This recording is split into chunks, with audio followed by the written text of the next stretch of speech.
Hello, everyone, and welcome to your weekly Wednesday webinar. I'm Moxie with Squibbler, and today we're going to be focusing on writing good villains, creating antagonists that readers love to hate.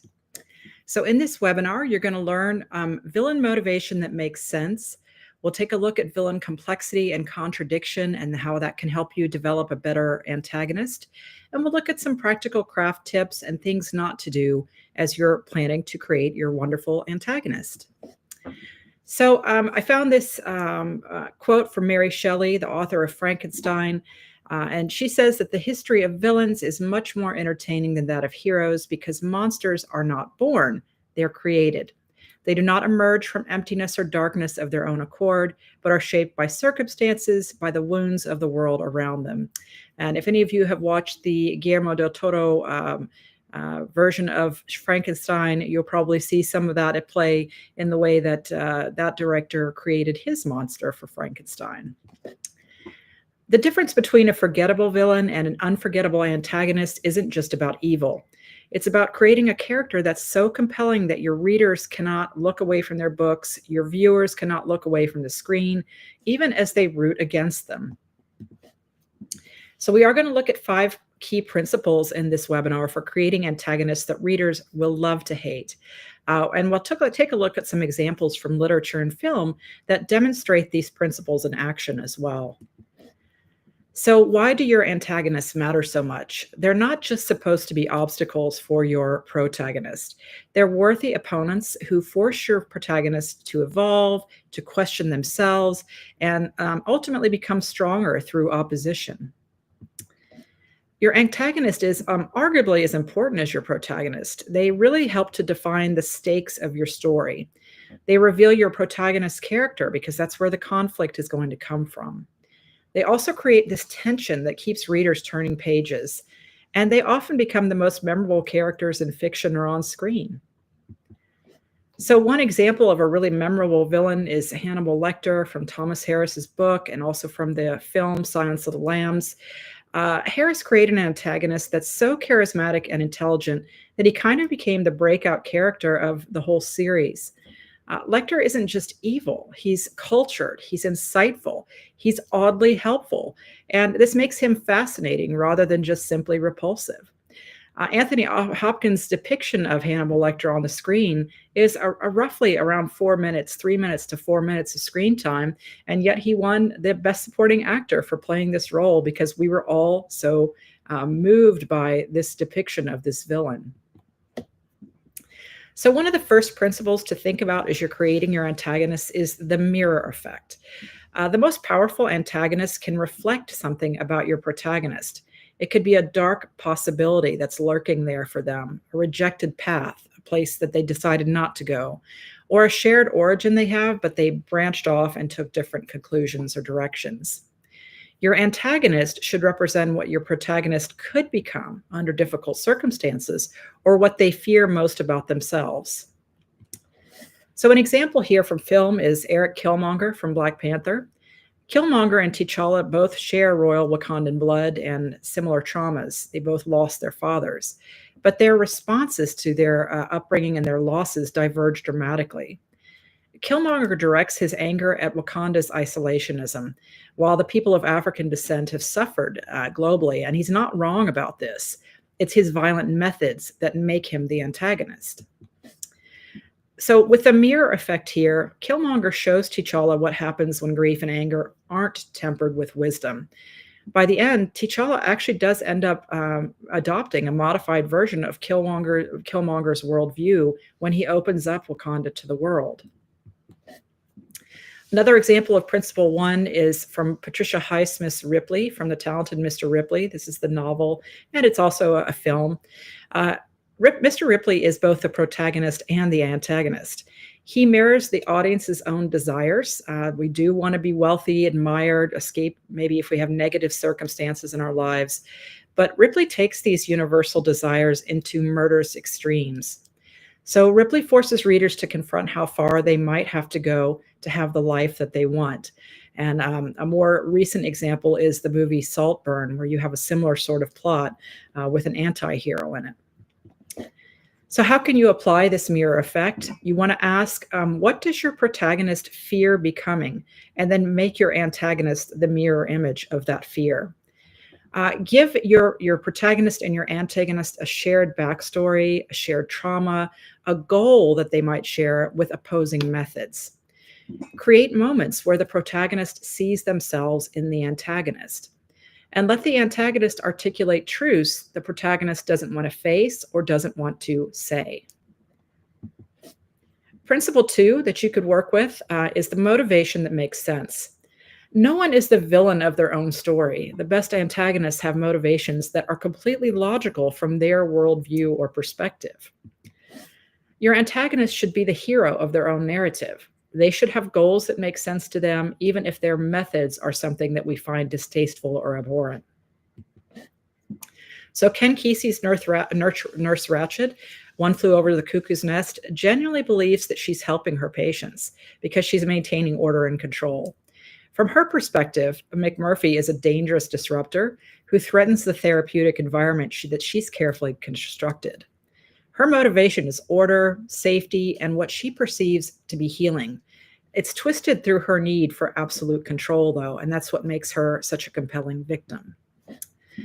Another example is the logical monster. Unlike so many monsters we see in superhero movies, Thanos watched his homeworld die from overpopulation. It's a huge concern for him. So his solution is eliminating half of life, and it's monstrous. But the Marvel comic universe makes us understand the twisted logic here. He even sacrifices what he loves most for his goal. He's willing to give up family, proving his own commitment to what he sees as necessary and what's for the greater good. So the motivation here is he wants to prevent universal suffering through terrible means. He sees himself as merciful, making the hard choices that no one else will make. Another example here of this motivation is from Gillian Flynn's Gone Girl with the character Amy Dunn, also a popular film. She isn't randomly cruel, even though we'd find her extremely unlikable. Every action stems from her perception that her husband Nick has violated their marriage contract. So in her mind, she's not the villain. She's enacting or achieving justice for the wrongdoing she's experienced. Her motivation is punishment for betrayal and reclaiming her narrative after she feels she's being erased. There are some pitfalls to avoid with this strategy, with the motivation strategy. One is to avoid coming up with generic evil. Something like, I want power or I enjoy causing pain without deeper reasoning really isn't going to connect very well with your readers or your viewers. Trauma is often a very weak excuse for a motivation. A tragic backstory doesn't automatically justify present evil, so be careful with that. It has to be deeper. Insanity is a really weak shortcut. Something like they're just crazy is lazy writing, and to be honest, it's often insulting to people who may struggle with mental illnesses. There are hundreds of thousands and millions of people who have mental illnesses who do not go out to become villains in any respect. You don't just want your villain to be an obstacle either. Existing purely to block the protagonist without their own agenda is also very weak writing, and it will not captivate your readers or your viewers.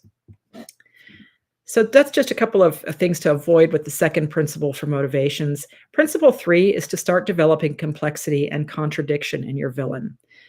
Real people are contradictions. We're not all good and all bad. We tend to have layers to us. So your antagonist should be both. They should be capable of cruelty and kindness, of both logic and emotion, and strength and vulnerability.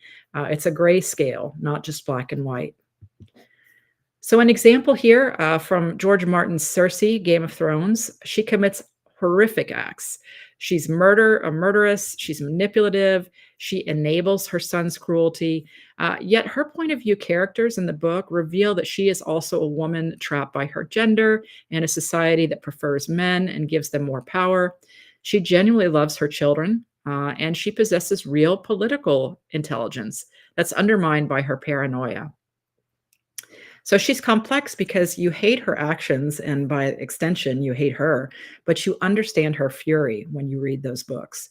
She's both a victim and a perpetrator, which makes her much more complex in reading those books. Another example is from Cormac McCarthy's No Country for Old Men. His Sugar is nearly supernatural killer, but he does have a consistent code. He honors his word, he's faithful to it. He follows a strange sense of fate with the coin flips, and he shows a strange sense of mercy in really unexpected moments. These are human touches, and they make him more terrifying and not less. We never really know what he's going to do. So the complexity here is that he has principles, but very little humanity. He's both honorable and monstrous, and that's something we just can't tear our eyes away from when we're reading the book or we're watching him on screen. Victor Hugo's Javert is also another example of complexity from Les Miserables. He isn't evil, just completely evil. He's a man who believes in law and order. His complexity emerges from his inability to reconcile Jean Valjean's goodness from his criminality, which ultimately destroys him. He's unable to see the grayscale. He only sees the world in terms of black and white when it comes to following the law. So his greatest strength, which is his moral certainty, also becomes his fatal flaw. Some things to think about with complexity and contradiction, and some other places this shows up in film. Relationships that your villains genuinely care about can add layers of complexity, such as Darth Vader's genuine love for his son Luke. He genuinely does love him, which makes him not just a throwaway villain that we're disinterested in. A lot of really compelling victims have a line they won't cross. Professional criminals, for example, may not harm children, and we sometimes can kind of admire that. They might be really competent at something. This helps build contradiction and complexity. Make your villains really good at something admirable. They may have moments of self-doubt. There could be brief cracks in their certainty that they're doing the right thing or that they've got the right approach, and that can also make them really interesting for your readers or viewers. Think about, too, what fears that they might have, what keeps them up at night. Someone like Thanos seems so confident and, bullheaded about what he plans to do, but his concern is genuine. He's seen loss and overpopulation and its consequences on his home planet. So this idea that this is maybe happening again with the rest of the universe is something that would keep him up at night. Principle 4 is thinking about ways that you can reveal method through your villains. Think about how your antagonist is going to pursue their goals. This can tell them a lot more about them than just what they want. Method is what's going to make your character visible. The specific way that your villain or antagonist operates should be as distinctive as their motivation, because the methods they use reveal their personality, their values, and their psychology as well. So an example, again, going back to Silence of the Lambs, Thomas Harris's Lecter doesn't just kill. He transforms his victims into gourmet meals. He makes art from his violence, and he approaches murder with the aesthetic sensibility of a Renaissance artist. He's very cultured, and his methodology, the way he performs his murderous acts, tells us that he values beauty, sophistication, and intelligence above morality. So what his method reveals about his character is that he does have a superiority complex. He has an artistic nature, and he has this contempt for people that he perceives as being rude. Another example, you can think about Christopher Nolan's Joker from The Dark Knight, the movie, who uses chaos as his philosophy. He doesn't plan his schemes for money or for power, even when we think that he may be doing that. He creates elaborate, very layered schemes that are designed to prove that everyone is corruptible, that civilization is a thin veneer. His methods of forcing impossible choices, turning people against each other, they all directly serve his philosophical point.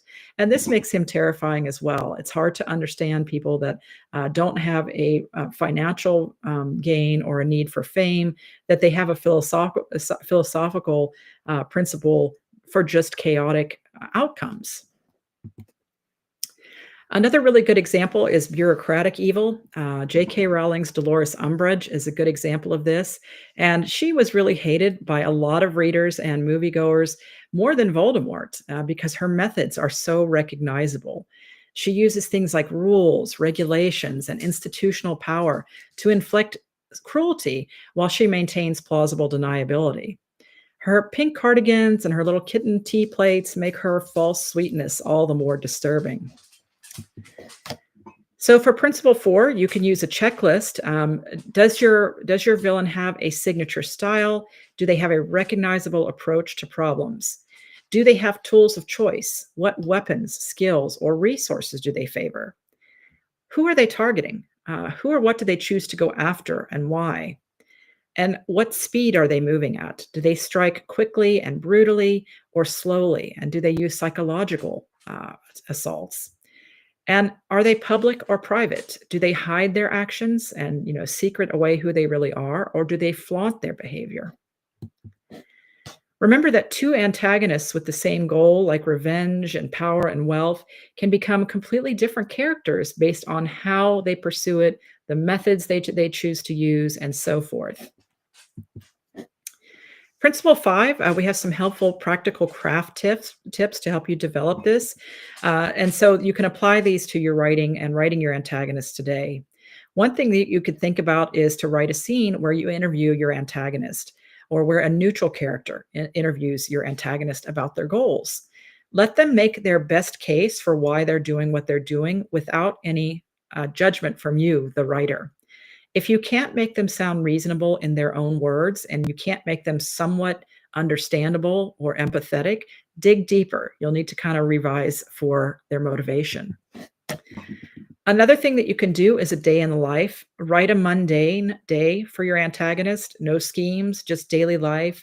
What do they eat for breakfast? What might make them smile? What small things could annoy them?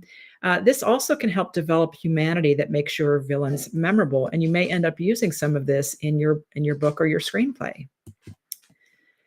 Your power dynamics are also important to think about. Is there equal power? Is your antagonist a true match for the protagonist, like the Batman versus Joker? Is there a hidden power? Is there someone who seems weak but has secret advantages, like Amy Dunn from Gone Girl or Verbal Kint in The Usual Suspects? Is there someone with greater power? Maybe the antagonist has institutional, physical, or social advantages, like Dolores Umbridge from the Harry Potter series or the Empire in Star Wars. You could think too about how your relationship with the protagonist and antagonist is going to change throughout your story, even if you plot it just with the beginning, middle, and end strategy. In Act 1, you can establish the threat and then what's at stake. Think in Act 2 about deepening the understanding when the protagonist learns the antagonist's methods and what the motivations are. And by Act 3, that relationship should reach a point of no return. Someone has to change or be destroyed. The antagonist's arc can change too. This is always super interesting when you see it in film or on books. One that's a really good example is The Descent, where an antagonist can become worse, such as Walter White in Breaking Bad. He does become almost unrecognizable from who he is at the beginning of that series. You could think about having a redemption arc where your antagonist is redeemed, either partially or fully, like Zuko in Avatar: The Last Airbender. You might think about your antagonist or protagonist having a revelation where the antagonist may have been right all along. And we see this with Killmonger's impact on T'Challa at the end of Black Panther. There's also the option of the tragic fall, where your antagonist's own flaws destroy them. Playwrights like Shakespeare likes to use this in his tragedies, and Macbeth is a good example of that. If you're looking for a more classical movie to watch or an adaptation, you can read the play or watch one of the many films on Macbeth. Another tip is the first appearance test. Your antagonist's introduction into your screenplay or into your book should accomplish 3 things. It should establish their capability. It should show that they are a real and a value, a threat that is not something that the reader can just throw away. It should hint at the antagonist's motivation without explicitly saying it. So plant some questions for the reader that are going to make them really interested in your antagonist. And you should think about the first appearance making them memorable. This antagonist should have a distinctive detail, a line, or an action, sort of like Sugar with the flipping of the coin. Some mistakes to avoid is with your villains, avoid making them stupid. If the protagonist wins too easily, there's no tension, it evaporates, and your readers or your viewers are just going to kind of groan, either internally or really when they see that this is what you've chosen to do. You also don't want to make them invincible. There should be some vulnerability in your villains, or a victory that feels unearned. Don't explain everything about your antagonists. Some mystery does make them more compelling. And really, for heaven's sake, please do not let them monologue to stand up at the climax of the fight between the protagonist and antagonist, where they're giving the evil speech about why they're doing what they're doing. Some things that you can do, those were things to avoid, is ask yourself, would readers want to read a book from my antagonist's point of view? And if not, your antagonist may not be complex enough. Take your current antagonist and ask yourself if they pass the worthy opponent test. Do they make your protagonist earn the victory? Do readers understand their motivation, even if they hate the methods they use? Are your villains distinctive? Are they complex? And are they capable? If not, you now have the tools to make them unforgettable. You've watched the webinar and you'll have a packet to help you to develop it. We do have some writing exercises if you want to try this. You could write your antagonist's mission statement. What would they say their goal is? And how would they justify their methods to a neutral observer? So some key takeaways: remember that the antagonist relationship is the engine of your story. The more formidable, the more understandable, the more complex and contradictory your antagonist, the more your protagonist has to grow to overcome them. The antagonists that readers love to hate are the ones who make us understand why they are the way they are, even if we oppose them. They challenge not just the protagonist's body, but their beliefs. They're worried about that mirror, that it could be showing them something they don't want to learn about themselves. Key antagonists also remain memorable long after the book is closed or after the credits roll on the film. And they also haunt us with the uncomfortable question, would I be any different if I were in their shoes? When this webinar is posted to Discord, you can access it in our resources library. We'll also have a free downloadable packet for you to help you make sure your villains are as memorable as your heroes. It's an 11-page packet that helps you really develop a believable, credible villain to include in your screenplay or your book. So in this webinar, we have reviewed the 5 senses and how to use them effectively. We've looked at why imagery engages readers, and we looked at practical techniques for mastering imagery. Thank you for joining me on this webinar on villains. Who are some of your favorites? Let us know. Jump into Discord, and we'll continue the conversation on our Discord server. Thanks again, everybody. It's nice to have you here, and we'll see you next week.